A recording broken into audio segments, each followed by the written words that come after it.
ფაქტია, რომ სამხრეთ კავკასიასთან ძალიან ახლოს მოვიდა ეს ცეცხლი და შესაბამისად ჯიჰადიც გამოაცხადა, ხო, თვითონ ირანის ვთქვათ ხელმძღვანელობამ, სულიერმა ხელმძღვანელობამ და მას შეუერთდა ერაყიდან ალი ალ-სისტანი, ყველაზე ავტორიტეტული, ხო, როგორც ამბობენ, რელიგიური სასულიერო პირი შიიტებს შორის, რაც იმას ნიშნავს, რომ სრულიად შიიტურმა სამყარომ გამოუცხადა ჯიჰადი დასავლეთს, ალბათ ამერიკის შეერთებულ შტატებსა და იმ ქვეყნებს, რომლებიც ამაში თქვენ გამოთქვეს სრული მონაწილეობის მიღების და ბუნებრივია ისრაელს.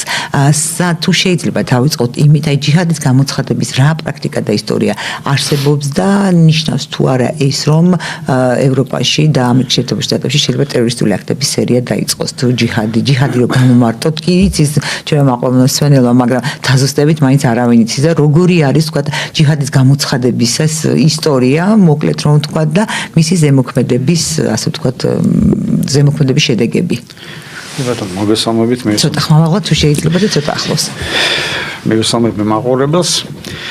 ირანის ირგვლივ დღით-დღე მატულობს ტემპერატურა, ემატება ახალ-ახალი პოლიტიკური ვითარება, დღისათვის ვითარება არის თავისთავად დაძაბული და არანაირი ისეთი ნიშანი არ შეინიშნება, რომ ეს სიტუაცია განიმუხტოს. თვითონ ახლა ჯიჰადის თემას შევხვდით, ახლა შუა საუკუნეების პერიოდში არ შევეხებია, უფრო აი თანამედროვე ჯიჰადის ახლა ინტერპრეტაცია, ცოტა თხილი სჭირდება, მიდგომა, იმიტომ რომ ყველა მხარე სხვადასხვა ინტერპრეტაციას უკეთებს. ახლა თვითონ ისლამში ჯიჰადს ორმაგის აქვს დანიშნულება, მაგრამ აი მიმართულებასავით, რომ ერთი არის თავდაცვითი ჯიჰადი და მეორე არის შეტევითი, ასე უხეშად რო ვთქვათ, ანუ როდესაც აი შუა საუკუნეების ეს იყო შეტევითი ჯიჰადი, რომ ეს ურწმუნოები ქაფირები, ანუ განედინოდა ისლამი განევრცელებინათ. თანამედროვე ვითარებაში ჯიჰადი უფრო თავდაცვითი არის, ეს უფრო მეტ ლეგიტიმაციას აძლევს მოსახლეობისა თვითონ მუსლიმურ თემში, რომ შენ თავს იცავ. კი არ ესხმი იქით, ანუ მართალი ხარ, ესე იგი და შენი რელიგიური ვალია დაიცვა შენი ქვეყანა და შენი რელიგია. ირანის თვითონ სასულიერო პირებს ჯიჰადი კი არ გამოუცხადებიათ, იქ ერთმა აიათოლამ განაცხადა, რომ ეს ჯიჰადი იყო ნახსენები და ეს ბევრმა მიიღო, რომ თვითონ ირანმა უკვე ჯიჰადი გამოუცხადა, ანუ ორი ამ სასულიერო პირებზე, ვინც ირანს მართავენ. და შემდეგ მოიშველეს უკვე შიიტურ სამყაროში ერთ-ერთი გავლენიანი და ავტორიტეტული სასულიერო პირი, ერაყში მდებარეობს მისი ოფისი ნაჯაფში, აიათოლა სისტანი, საკმაოდ ხმა ის არის, 95 წელს არის.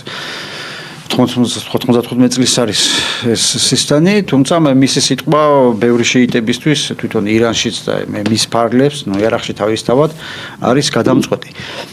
ამ ვითარებაში, რაც ირანის ირგვლივ დატრიალდეს სამხედრო კამპანიის პერიოდში, მას თავისთავად ადგილობრივი მოსახლეობაც, ვინც თქვა აი რადიკალურად არის განწყობილი, რაღაცა რომ უნდა გავაკეთო, თქვა ირანის მხარდასაჭირად, მოუწია, რომ რაღაცა პოზიცია დაეფიქსირებინა, თუმცა მის ფეთვაში, ფათვა ეს არის, მისი იურიდიული დოკუმენტი, ბრძანება, რომელიც არ ექვემდებარება იმას. გადახედვას, ხო, რადგან დიდმა აიათოლამ ბრძანა, ესე იგი შესასრულებელია და ხშირად სხვა სახელმწიფო სტრუქტურების განკარგულებაზე მაღლა დგას რელიგიურის. ხო, მან იყო უფრო ძირითადი აქცენტი აი ჰუმანისტურ იმაზე აქცენტი, უფრო ირანის აი თქვათ მხარდაჭერაზე, უფრო აი სოლიდარობის კუთხით, მაგრამ ჯიჰადი ნახსენები იყო უფრო სხვა კონტექსტში. და არა ის, რომ ყველა მუსლიმის ვალია ახლა იარაღი ავიღო და ირანის გვერდით დავდგეთ. მაგრამ ეს ჯიჰადი რო იყო ნახსენებების ფეთვაში, ირანმა ამის თავისი ინტერპრეტაცია გაუკეთა. ჭირდება მასაც, ირანსაც ჭირდება ასეთი სოლიდარობა მუსლიმურ სამყაროში. თან მით უმეტეს, როდესაც ახლა შიიტური ირანია, ბევრი მოკავშირე მაგას არ ყავს იქ. როგორც სახელმწიფო მოკავშირე თითქმის არ ყავს. არის იქ სახელმწიფო გულისხმობთ ისლამურ შიიტურ სახელმწიფო. ისლამურ სახელმწიფო, სუნიტური სახელმწიფოები რომელი უჭერს ხარს ახლა? ხო და ახლა. თურქეთი უჭერს ხარს თავის ინტერესებიდან. თავის ინტერესებიდან მე ვიძახი როგორც მუსლიმური სახელმწიფო, აი თქვით რელიგიური კუთხით ხარ დაჭერა, ახლა თურქეთს თავისი ინტერესებიდან გამომდინარე, იმიტომ რომ ირანის დაშლა ეს ქურთების საკითხის კვლავ წამოწევაა. რადგან ძლივს მოაგვარა ეს სირიაში, სათავისოდ მოაგვარა, ხო, დამასკოს დაუქვემდებარა ეს სირიის ქურთისტანი. და პაკისტანი, პაკისტანის გასაგებია ხა სუნიტური სახელმწიფო, მაგრამ 40 მილიონზე მეტი შიიტი ცხოვრობს იქ, 240 მილიონი სახელმწიფოა. და იქით ინდოეთთან აკდავა, ორივე ბირთვული სახელმწიფოა, ირანი თუ დაიშალა, იქ ბელუჯისტანი გამოიყოფა ავტომატურად. ირანის სამხრეთ-აღმოსავლეთ პროვინცია. და პაკისტანის ბელუჯისტანი ერთად ესაზღვრება, ეს ორი ის არის. სხვა და ერთი ხალხია, მაგრამ სხვადასხვა სახელმწიფოებში ცხოვრობენ და თავისთავად ეს ავტომატურად დაისახება პაკისტანის ეროვნულ საფრთხეობას და რაც ხელსაყრელი გახდება ინდოეთისთვის დამატებითი ბერკეტი გაუჩნდეს პაკისტანზე ზეწოლისათვის. ხო, იგი ქაშმირი არის ახლა თვითონ პაკისტანთან პროვად არის განწყობილი და ასეთ ვითარებაში პაკისტანისთვის ეს ეგზისტენციალური საფრთხე არის, რომ ირანი დარჩეს ხელუხლებელი და ეს ერთიანი. ეს მოკლედ რო ვთქვა და ამ ჯიხადს ახლა თვითონ სისტანი თვითონ აი განცხადებების კუთხით რელიგიური მასზე ხო რელიგიური განხრით საკმაოდ ფრთხილი არის ისერიდება რაიმე ასეთი ავანტიურისტული განცხადებებით ანუ ძალიან ფრთხილი ზომიერი განცხადებებით გამოირჩევა მიუხედავად იმის რომ ერაყის მოსახლეობა 70%-მდე 65 შიიტია და იქ საკმაოდ ძლიერია პროირანული პროქსი ძალები იქ მათი სამობილიზაციო რესურსი თუ არსები 300,000 ცდება. ნუ რეგულარული რაც არის ახლა. და ნუ ხო შიიტების ხო შიიტური მილიციები ხაშთალ შააბი და კიდევ იქ რამოდენიმეა. არა ბრძოლის უნარიანი რამდენად არის, იმიტომ რომ აი თავის დროზე ომში დიდად ვერ გამოიჩინეს თავი ერაყელებმა. არა უყურეთ მან სხვა ის არის თვითარება ახლა მაგას ვიტყვი.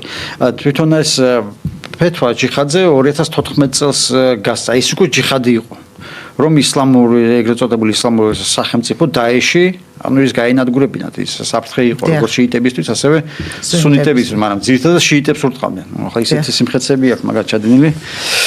თავისთავად ეს უკვე საფრთხე იყო თვითონ ამ შიიტური თემისთვის. ანუ ეს ჯიხადს რაც შეეხება, ანუ ფრთხილობს და ანუ ყველა თავისებური ინტერპრეტაციას, მაგრამ აი კლასიკური გაგებით რომ ჯიხადის საღვთო ომი უკვე დაიწყო, ასეთი რამ არ არის. მაგრამ ეს რომ ამის მუსირება ხდება, ну ჯერ ერთი მიდის ზონდირება, ვის რეაქცია იქნება, ну ასე არ ხდება უცებ. და საბოლოოდ ფრთხილი ინტერპრეტაცია, ახლა ჩვენ პრესას რო გადავხედოთ ამ სოციალურ ქსელს, უკვე ჯიხადი გამოცხადა, არ არის ასე და ასე იმას არ უნდა. ისინი ცხელთავიანები არ არიან აღმოსავლელები, ხო? არა, იქ ახლა პრაგმატულობით გამოირჩევა ახლა ბევრი, ახლა ყველა გონია რომ ახლო აღმოსავლეთი და ყველა რაღაც რადიკალია, ასეც არ არის ახლა. არიან რადიკალური ელემენტები თავისთავად, მაგრამ კონკრეტულად ამ შემთხვევაში აქ ცოტა ფრთხილი მიდგომა საჭირო, ჯიხადი გაგებით რომ ეს უკვე რელიგიურის მიეცა. ხო ანუ არ არის, მაგრამ ნიშნები შეინიშნება თავისთავად. აი დანიშნები რას გულისხმობთ? ამიტომ ხა ირანი არის ერთადერთი შიიტური სახელმწიფო. შიიტური გაგებით ახლა აზერბაიჯანის მოსახლეობაც უმეტესობა შიიტია. ხო, მაგრამ ახლა ალიური შიიტია. ხო, მაგრამ თვითონ რეჟიმი არ არის ეს რელიგიური, ხო, მკვეთრად სეკულარული გამოყოფილია ეს რელიგია სახელმწიფოსგან და თავისი ის უკავია, ხო? ხო, ანუ დაკავებულია რელიგიური საქმიანობით. ირანში უშუალოდ მართავენ, ყველაფერს მართავენ შახის დამხობის შემდეგ და აქედან გამომდინარე ერთადერთი სახელმწიფო როა, თან როდის კიდევ ჯერ მე-16 საუკუნის დასაწყისიდანაა ოფიციალური რელიგია შიიზმი გამოცხადებული. მათთვის ეს ვითარება რაც არის შექმნილი რეგიონში არის პირდაპირ შეტევა ისლამზე, შიიტურ ისლამზე. ასე უყურებენ მაგათ, ანუ ეგზისტენციალური საფრთხე არის თვითონ შიიტური სახელმწიფოს არსებობისათვის და დანარჩენი თემები, ვინც ახლა პროირანულად მოიაზრებიან, ან შიიტები არიან, თავისთავად ირანი როგორც მათი ერთადერთი მფარველი, სხვა არავინ არ ახლა ირანი რო განადგურდეს, იმ შიიტურ ანკლავებსაც ბოლოს მოუღებენ. ხა ისტორიულად სუნიტები და შიიტები ერთად ვერ ძოვენ ახლა, იქ ძალიან დიდი დაპირისპირება ჰქონდათ მაგათ საუკუნეების განმავლობაში. და სხვათა შორის ის სეფიანთა დინასტიის დამარცხებელი ისმაილ პირველმა შიიზმი იმიტომ მიიღო რომ ოსმალეთის იმპერია გაცილებით ძლიერი იყო ახლა ზენიტში იყო ახლა მე-16 საუკუნის დასაწყისში ახლა იქით იყო ავსტრიამდე ჩასული და ესპანეთამდე გადაჭიმული აქეთ იემენის იმამდე ხო? დიახ. ხო, სამხრეთამდე. და თავისთავად აი ამ თვითონ ახლა ისლამური მუსლიმებიც რო იყვნენ, რომ აი რელიგიური კუთხითაც რო ყოფილიყო გამიჯნა აი ამ ორ სახელმწიფოს შორის. იმიტომ რომ ის სუნიტი შენსუნიტი ნუ ის უფრო ძლიერია თან ოსმალეთის სულთანი იყო ხალიფა, ანუ მთელი მუსლიმების სულიერი ლიდერი და ეს გამიჯნა რომ მომხდარიყო, ზუსტად აი ამასაც გაესვა ხაზი, რომ შიიზმის მიღება, ანუ ჩვენ სხვა ვართ. ხო, აი ეს მიეცა, ეს დატვირთვა. და დღესაც როდესაც ეს გრძელდება ირანზე შეტევა, ირანის მართველები, სასულიერო პირები თავისთავად ამას ასეთ ინტერპრეტაციას უკეთებენ, რომ შიიზმის საფრთხეშია, გვიტოვენ ჩვენ და ჩვენ რო დავემხოთ თვითონ შიიტური მოსახლეობას, კარგი დღე არ დააწყდება რეგიონში. და კიდევ ერთი სხვადასხვა ძალიან საინტერესო ანალიტიკოსების მიერ არის გამოთქმული ეს პოზიცია, რა მესიჯი მისცა აღმოსავლეთს და მუსლიმურ სამყაროს, როგორც შიიტებს, ასევე სუნიტებს ირანის თქვა ტაქტიკამ, როდესაც მან იერიში მიიტანა ამერიკის შეერთებული შტატების სამხედრო ბაზებზე. ის რომ მან აღმოსავლეთს, ანუ ისლამურ სამყაროს შესთავაზა, მოდი გავთავისუფლდეთ ამერიკელების ბატონებისგან და თქვა ამის ერთ-ერთ არგუმენტად იშველებენ იმას, რომ არც ერთ იმ ქვეყანას, სადაც დაიბომბა ამერიკის შეერთებული შტატები, გულისხმობ აი არაბულ ქვეყნებს, არ გაუკეთებია რაღაცა მკაფიო ან ირანის მლანძღველი განცხადებები. ეს შეიძლება არგუმენტად მივიღოთ, რომ ირანი ერთბაშად გამოდის, როგორც ახლო აღმოსავლეთში ფლაგმანი ამერიკის ჰეგემონიისგან გათავისუფლების და რამდენად აქვს ამის პოტენციალი ახლო აღმოსავლეთს. ძალიან საინტერესო შეკითხვა და თვითონ ახლა ახლო აღმოსავლეთის სპეციფიკა ამ კუთხით არის ძალიან საინტერესო.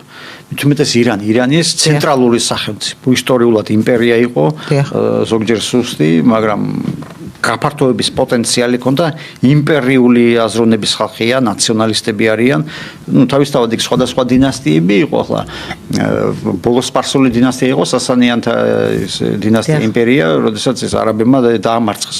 მის მერე სულ მოდის სხვადასხვა ეთნიკური დინასტიები, იქ მონღოლებიც იყვნენ, არაბებიც იყვნენ. ეს იმპერიის თავისებურება. ხო, ანუ მაგრამ ეს სპარსული დომინანტობა, თურქული დინასტიები და ახლა სპარსული ეთნიკური კუთხით არა, ბევრს ეშლება ეს, რომ მაინც სპარსი უნდა იყოს წარმოშობით. ხო, მაინც სპარსი უნდა იყოს, აი დიდი ბებიის, ბაბუის და იმის მიხედვით არა. ხო, ანუ ასე არ არის, ხო, ფეხლევიანთა დინასტია, ეს ბოლო შახის დინასტია, მამაშვილის რეზა შახი და მოხამედ რეზა ფეხლევი, სპარსული დინასტია იყო, მაგრამ მათი წარმომავლობა, აი სუფთა სპარსული არ იყო. იქ სხვადასხვა იყო, იქ თურქული ტომების, იქ მაზენდერანის ტომების, ქართული ტომის სხვათა შორის ქართულების ის ჰქონდათ, ხო, მაგასაც შთამომავლობა. ხო, ბებიები, ხო, თავისთავად ახლა იქ შეუძლებელი იყო, ისეთი ის იყო მაშინ ვითარება. ანუ, მაგრამ თვითონ დატვირთვა რეჟიმის იყო აი სპარსულის იმაზე აქცენტი. ეს ბოლოშახის თან პრეისლამური, ანუ ისლამურზე კი არა, ისლამური სიმბოლოები შახის რეჟიმს არ ჰქონდა. დაცლილი იყო თითქმის. აი რო გადახედოთ, ხო, პრეისლამური ის ნიშნები, სიმბოლოები, სასანიანთა, აქემენიანთა იმპერიის ეს დიდების და ამაზე უნდა და ეს ხაზი გაეკეთებინა შახს. მერე უკვე შეიცვალა ისლამური ვექტორით, როცა სასულიერო პირებმა აიღეს, მაგრამ ეს ირანული ნაციონალიზმი არსად არ გამქრალა. და დღეს ირანის სახელმწიფოს კრავს ორი დიდი ეთნოსი, სპარსელები, ზუსტი მათი რაოდენობა არ არის, ზოგი 50%, 55 ძახის. უხეში ამას ვერავინ ვერ დათვლის და არც გააკეთებს ამის აღწერას ახლა, იმიტომ რომ შენ თუ ვთქვათ 70% დაიწერე და იმას ნაკლები, ის პრობლემური იქნება მე. იმას ახლა აზერბაიჯანელებს მიაჩნიათ, რომ უფრო მეტი არის 50 მილიონამდე ირანელ აზერბაიჯანელებს. ხო, აი ეს ორი ეთნოსი კრავს ირანის სახელმწიფოებას, ირანელი აზერბაიჯანელები, ნუ გეშლება ჩვენ მეზობელ აზერბაიჯანელებთან სხვა ეს ეს ერთი და იგივე ხალხია, ვთქვათ, აი იგივე ვარიანტია, რაც აი კახელი და ქართლელი თუ ადვილად გასაგები რო იყოს. სხვადასხვა ტომების ნაზავია, ეს სხვანაირი სპეციფიკა იყო. თავისთავად მონათესავე ის არიან ახლა ეს თურქული მოდმის სახე. მასე ჩვენ ჩრდილო კავკასიელებთან გვაქვს ნათესაობა, ხო, მაგრამ იქ მუშებთან და ძალიან დიდი დავამიდის მკვლევარებს შორის, იმიტომ ყველა თავის ინტერპრეტაციას უკეთებს, მაგრამ ისტორიულად რო გადავხედოთ, ახლა თურქული დინასტიები მართავდნენ, ახლა ეს სეფიანთა დინასტია, ყაჯართა დინასტიას თურქული ის იყო ოღუზური ტომების და იქ ქურთული ტომების ის ნაზავი, ნუ ძნელია ამის გაკვება, მაგრამ არანაირი პროთურქული ვექტორი არ ჩაუტარებია. პირიქით მოსისხლე მტერი იყო ოსმალეთის იმპერიის. ისევე როგორც ვთქვათ, ეკატერინე მეორე საერთოდ არ იყო რუსი, მაგრამ უდიდესი რუსეთის რუსული იმპერია შექმნა. ეს ორი ეთნოსი კრავს ირანის სახელმწიფოებრივად. აზერბაიჯანული, ირანელი, აზერბაიჯანელები და ხო, ნახა ბოლო-ბოლო ალი ხამენი აზერბაიჯანელი იყო. ეს რომოკლეს, უზენაესი ლიდერი ახბარი. შარშან გეშტაბის უფროსი რომოკლეს ივნისის იმაზე შეტევისას 12 დღენის დროს მოხამედ ბაყერი აზერბაიჯანელი იყო. ეხლა ლიკვიდირებული 15 მაღალი რანგის გენერლებისგან, იქიდან მე როგორც გადავხედე 3 თუ 4 აზერბაიჯანელი იყო. დიდი აიათოლები, ვინც ირანის ბედს ყვიტავს. მაქედან 1/3 აზერბაიჯანელია. და ახლა მართავენ ახლა სპარსელებთან რატომ უნდა გამოიყონ იმას და დაჯერდნენ რაღაც ირანული აზერბაიჯანის პროვინციის მართავენ, ყველაფერს მართავენ. ბიზნესი, პოლიტიკა, ეკონომიკა, საგარეო პოლიტიკა, ძალოვანი უწყებები ერთად არიან შერწყმული და სხვათა შორის რევოლუციის დროს შაჰი რო დაამხეს, იქ წავიდა დეცენტრალიზაციის პროცესები. ანუ ყველამ წამოყო თავი ეთნიკური, იმიტომ რომ აი სპარსული დომინანტობის ეს მკაცრი პოლიტიკა რაც შაჰი ატარებდა, რომ სპარსულ იმაზე გაესვათ ხაზი და არა ეთნიკური იმაზე. ამან უკუ რეაქცია. ხო, უკუ რეაქცია, მაგრამ თავი წამოყვეს ეთნიკურმა იმებმა, იქ ირანის ხუზესტანში არაბები, მაგრამ იქ მცირე გამოსვლები იყო და ყველაზე დიდი გამოსვლა იყო ირანის ქურთისტანში. 79 წლის მარტში დაიწყო დიდი აჯანყება და მხოლოდ 1983 წელს მოხდა მისი ჩახშობა. იქ 15000-ზე მეტი ქურთი დაიღუპა შეტაკებებისას და ირანის აზერბაიჯანში არ მოხდარა. ოი რა საინტერესო. მცირე გამოსვლები იყო მხოლოდ, მაგრამ არ დაპირისპირებია ცენტრალურად ერთად მართავენ და ვის უნდა უპირისპირდეს. რა თქმა უნდა, თვითონ აქვს უკვე ძალაუფლება. სწორედ ამის გამო ვფიქრობ, რომ მათთვის არც იქნება დიდად ხელსაყრელი აზერბაიჯანთან შეერთება, თუ იქნა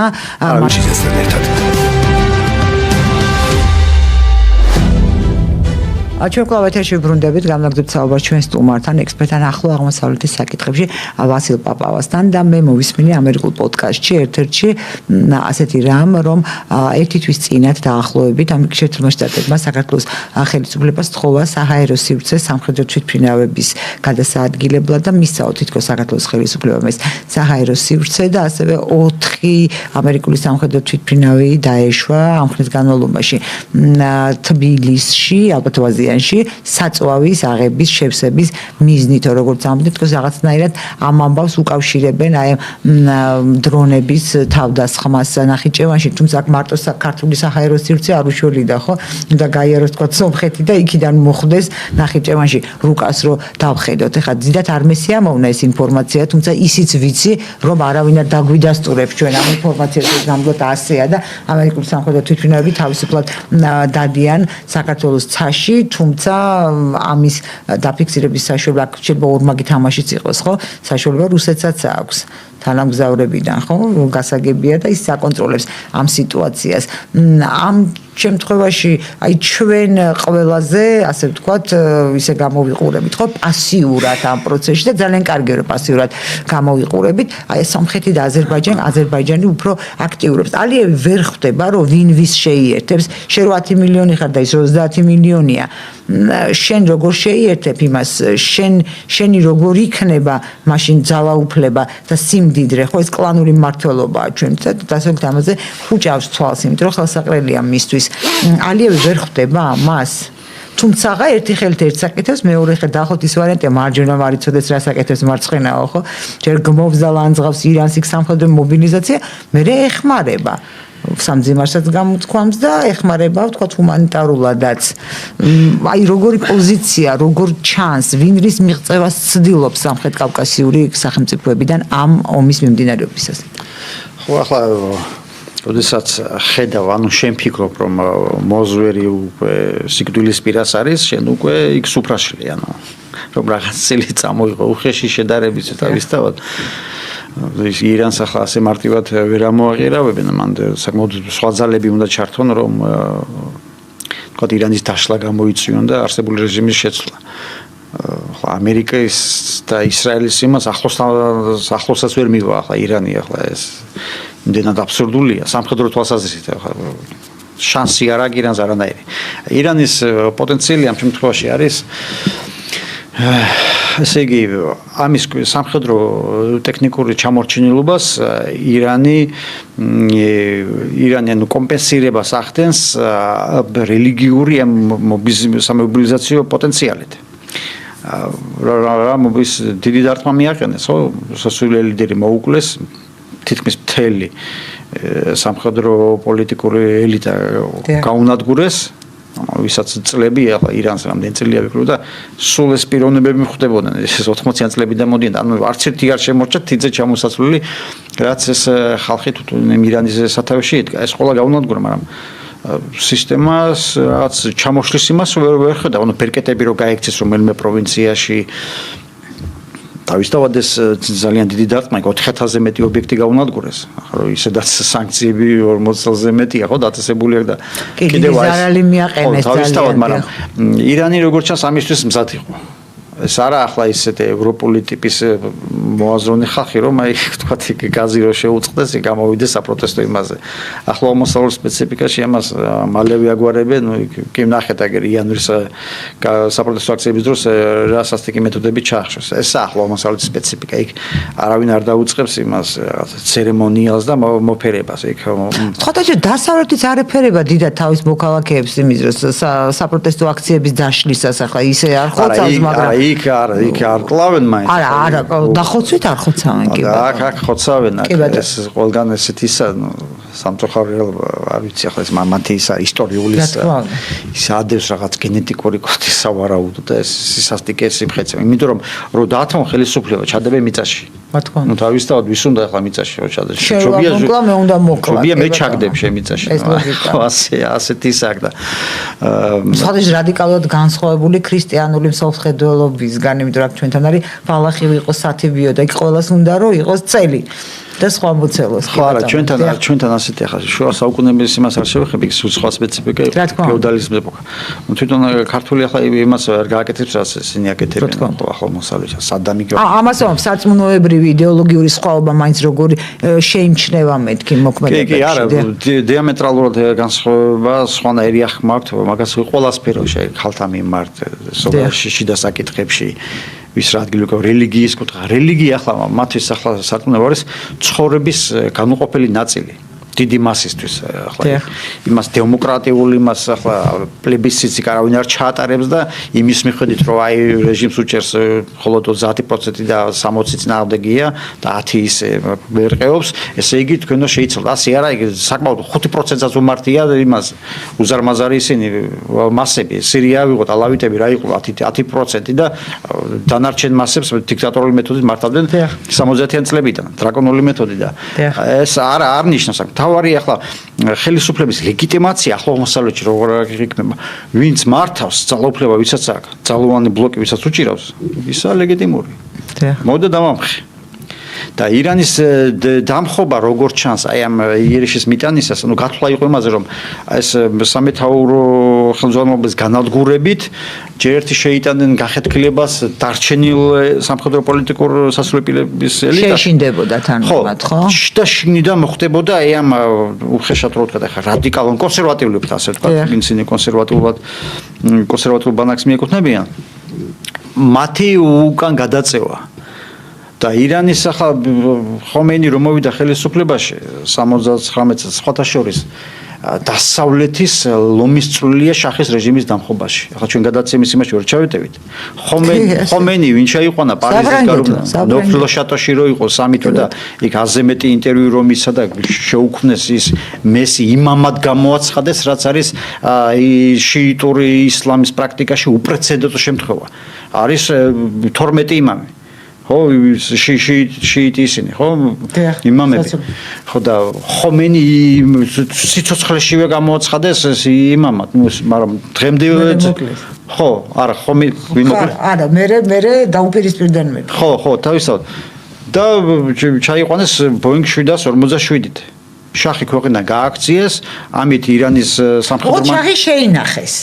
ისევ დასავლეთში. ხო, მაგრამ ხო, ისევ რომ თუ რა დაჭირდეთ. თუ რაღაცა რომ მე ეს ჩააფრინონ და ვიღაც დაამხონ კი ბატონო. ხო და თვითფრენავშიც ჩაუსვეს ასე მეტი უცხოელი ჟურნალისტი რომ შახის გენერლებს არ ჩამოეგდოთ. ხალხი მეტი ხელშეწყობა რა გინდა? შახი ქვეყნიდან გააქციეს, არმია მეთაურად დარჩა და ბრძანება რო არ მიიღო არჩახისგან რა გაეკეთებინათ ედნენ ამერიკელებმაც გადააგდეს და გაუშვეს სასაკლაოზე და შახის გენერლებს 80% გაჟლიტეს. იმის მერე რომ მოვიდა ხომეინი ხელისუფლებაში სისტემა ისე ააგო რომ ერთ პიროვნებაზე არ არის დამოკიდებული. გაითვალისწინა რა შახი რო წავიდა 9 მილიონიანი ყველაზე ძლიერი არმია ისრაელის მერე იყო. შახის არმია 9 მილიონიანი არმია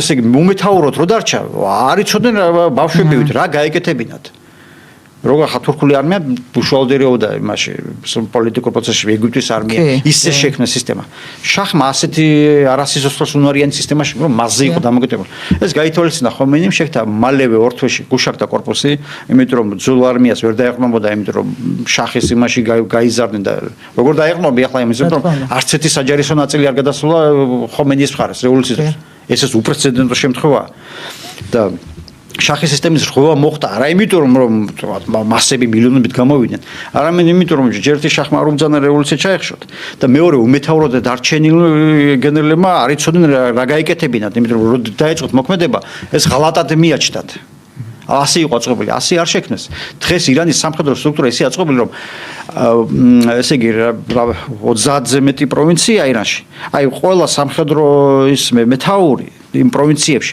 მოქმედებს ომის პერიოდში დამოუკიდებლად ცენტრალური სარდლობის ბრძანების გარეშე. ანუ იმ შემთხვევაში თუ მოხდა მათი ლიკვიდაცია და კავშირზე ვერ გავიდნენ, ისინი თავისი თქვათ პროტოკოლით გაწერილი ღებულობენ გადაწყვეტილებას როგორ იმოქმედნენ სხვადასხვა რეგიონებში. სხვადასხვა ასეთი იმისგან ნეიტრალობა სამხედრო მანქანის ანუ არ ვიცი. და სხვადასხვა ესეც ითქვა რომ აი ამან ძალიან დააბნიაო ამერიკის შეერთებული შტატებისა და ისრაელის ტაქტიკა, იმიტომ რომ მიუხედავად იმისა რომ ხელოვნური ინტელექტს იყენებენ ახლა თანამედროვე ომებში რომ გააანალიზოს როგორ იმოქმედებს მოწინააღმდეგე.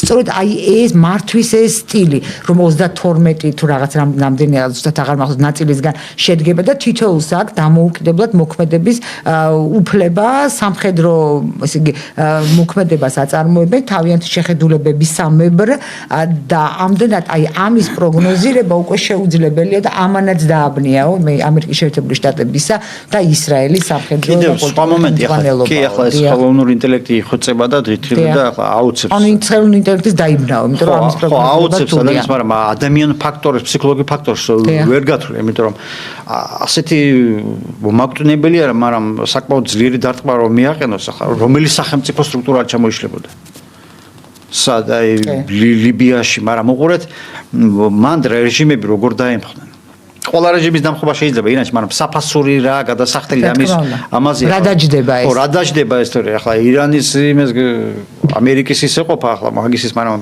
ფასი მერე უღირს ახლა არის ვიეტნამის მაგალითი ავღანეთის ხო იქ თალებები დაამხეს და თალებები მოვიდნენ ეს რაღაცა ტრაგიკომედია ეს ანეკდოტია შავი იუმორია მართლა იუმორია ახლა ეს იმაზე იყო ჟურნალ Times-ში გამოქვეყნებული 2001 თალიბანი რო დაამხეს ისეცვა სამოსეს მოლა იყო რომელიღაცა და ნუ მიდის ანუ თალიბანი წავიდა და ეხლა რომ მოვიდნენ შემოაბრუნეს და მოდის თალიბანი ხო ასეთი ფსიქოლოგიურ მომენტს იქ ახლა მე ირანში შარშავ ვიყავი იანვარში მახსოვს ხო და იქ ახლა მეც გავესაუბრე ადგილობრივი იმიდან ახლა რომ გაისაუბრები უფრო სხვა იმასურას დაინახავ ახლა არა ახლა დიდია ირანი ახლა მე ირანშიც ვიყავი ყუმშიც ვიყავი მაგრამ ადგილზე რო გაისაუბრებ როგორ ის არის განწყობა ანუ ის მაინც საინტერესო ახლა პრესა მაინც ახლა ემსახურება პოლიტიკურ კონიუნქტურას და პროპაგანდას და ახლა ძნელია იქაც გაარჩი რომელია მართალი და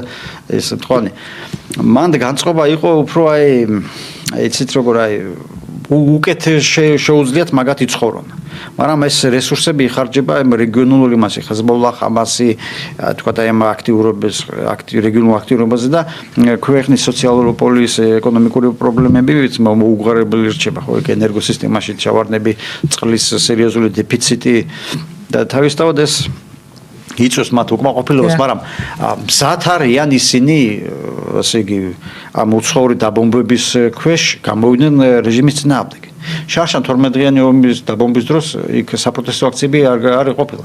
ეხლაც არ არის. ახ შეიძლება ეს იმით იყოს გამოწვეული, რომ ხელისუფლება უფრო მკაცრად გამკაცრა ხო რეჟიმი და არცა გამორიცხული ახლა სხვანაირად როგორ დაიცვას საკუთარი თავი. მაგრამ რაღაც მასიური ისიც არ ხდება შიგნით გახეთქილებები. ახლა ვინც მართავს, ვინც შემორჩა ახლა ემირატში, ლარიჯანი იქ არახჭი და ესენი. ნუ ისინი მათი რიტორიკა ერთ-ერთი შემთხვევა კონსერვატორული ბანაკის იმაზე.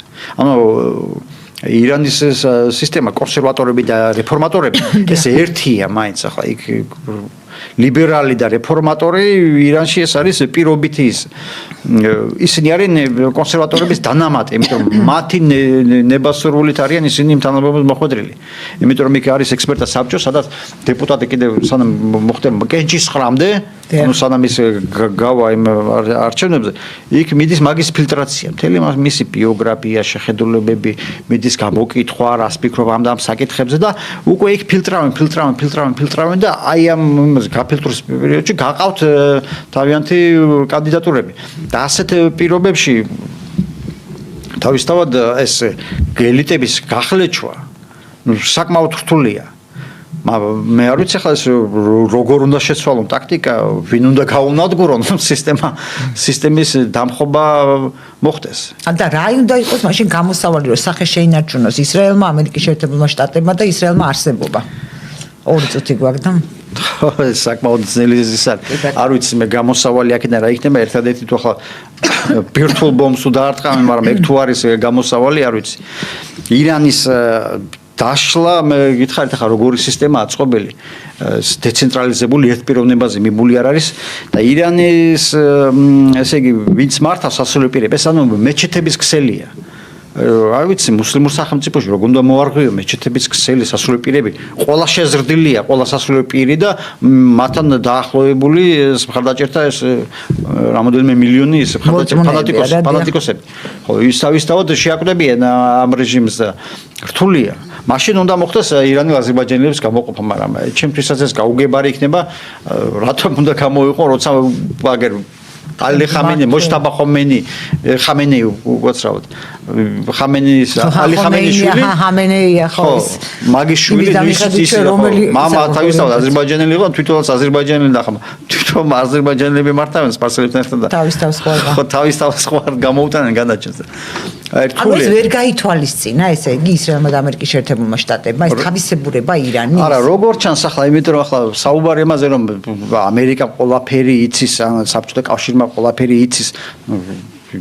რატო არ იცოდნენ ვიეტნამი როგორ დასრულდებოდა, ან ავღანეთი გინ საბჭოთა კავშირმა რატო არ იცოდა? ან მე ამერიკა რო შევიდა ავღანეთში. რატო არ იცოდა, ვერ გათვალე ეს? ხო, ნუ ესეთი ის არის ადგილობრივი სპეციფიკა ფსიქოლოგიური მომენტს ვერც ერთი ხელოვნური ინტელექტი ვერ დააპროგნოზირებს. საკმაოდ რთულია და ნუ ეს კონფლიქტი გაგრძელდება ასე, იმიტომ რომ ირანს უღირს ის მსხვერპლის გაღება, რაც მათი ინტერპრეტაციით იმ გზაზე რაც განა ანტიდასავლური ანტიამერიკულ გზაზე, რაც ისინი იღებენ ამ გზაზე, მათ უღირს ეს და ახლა დასავლეთს თუ უღირს, ნუ გამოჩნდება ახლა არც დასავლეთი აპირებს. დანება, ნუ ამერიკა და ისრაელზე აქვს საუბარი. გაგრძელდება და სად მეტასტაზების საწავა ამ კონფლიქტის ეს უკვე საკმაოდ ის არის რა. სრული სათქმელია. სრული სათქმელია, მაგრამ კარგს არაფერს არ უნდა ველოდოთ აქედან, იმიტომ რომ არც ერთი თმობს, არც მეორე თმობს, ახლა რა უნდა ვიფიქრო, როგორ უნდა დალაგდეს. იმედია სამხრეთ კავკასიაში არ გადმოინაცვლეს მეტასტაზი. ძალიან დიდი მადლობა ბატონო ვასილ, ჩვენი გადაცემის სამწუხაროდ ამოიწურა. ძალიან დიდი მადლობა მაყურებელს და მსმენელს. ჩვენ აგებში დაგვრებით და ერთმანეთს შევხვდებით ხვალ ნახვამდის.